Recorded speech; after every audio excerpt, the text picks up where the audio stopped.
As the situation with the devastating California wildfires continues to evolve, Secretary Austin remains closely engaged and committed to supporting the response efforts. As part of our ongoing support to California, over 1,800 California National Guardsmen have been activated to assist with the firefighting efforts, including hand crews, rotary wing aircraft, and military police that are working in support of local law enforcement. 6 MAFS missions were flown over the weekend, dropping over 16,000 gallons of fire suppressant, and additional MAFS missions are anticipated for today. As we enter the final days of the current administration, let me turn now to Secretary Austin's schedule this week. Later today, Secretary Austin will attend President Biden's foreign policy address at the State Department. Later in the week on Thursday, Secretary Austin will host the Armed Forces Farewell Tribute in honor of President Biden, in which the Secretary will join senior department leaders, colleagues from across the administration, and other dignitaries in saluting President Biden for his distinguished public service career and tenure as our Commander-in-Chief and 46th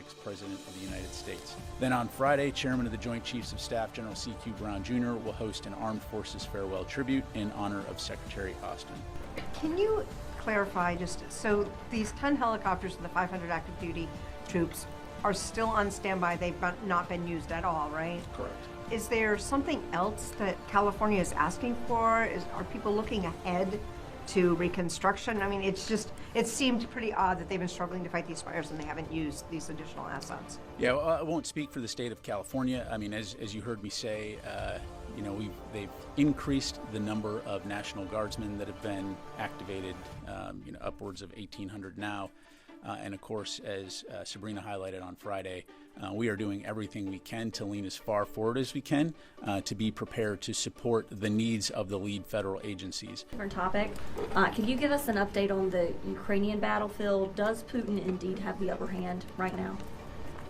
What we're seeing on the battlefield is that, especially in the east, Russia has made some incremental gains. Of course, it's very tough fighting. As well as in the Kursk region as well.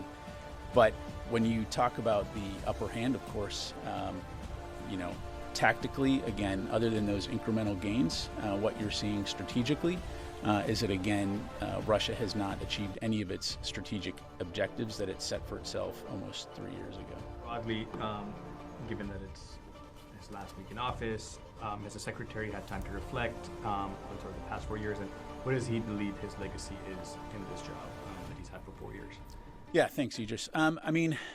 As you heard the Secretary talk about when he was out at the Reagan National Defense Forum, both this nation and the department have faced some major national security challenges over the last 4 years. I mean, you've had the coercion and the bullying from the People's Republic of China.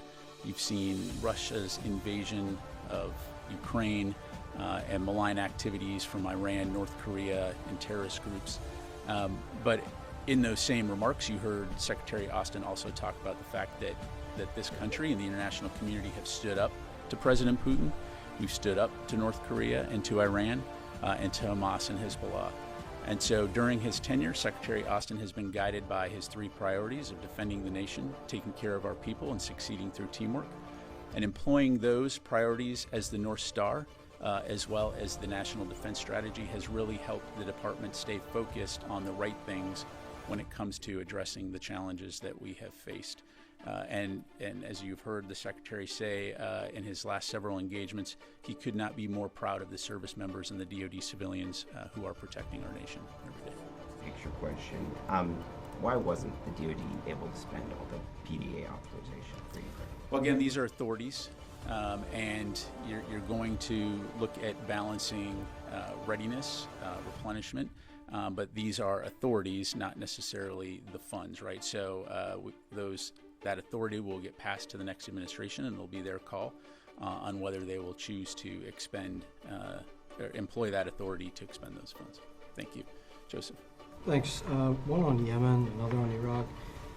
Also, going forward, what's the Secretary going to recommend to the incoming administration in terms of the campaign to deter the Houthis? It's been about, I think, a year since the U.S. stood up this coalition to get the Houthis to stop these attacks. They haven't stopped the attacks. They're continuously attacking Israel as well. So, Does he think the next incoming administration should do more of the same that you guys were doing, do more, do less? And what's his recommendation? Yeah, I won't get into any advice or conversations the Secretary may or may not have with the incoming administration. I mean, clearly we've been focused on degrading and disrupting their capability. You highlight the fact that they have continued to conduct strikes, but I would also highlight the fact that their capability has been significantly diminished. And so U.S. forces will continue to work with the international community to address this challenge in the Red Sea and the broader region when it comes to freedom of navigation and protecting the safety of mariners that are transiting that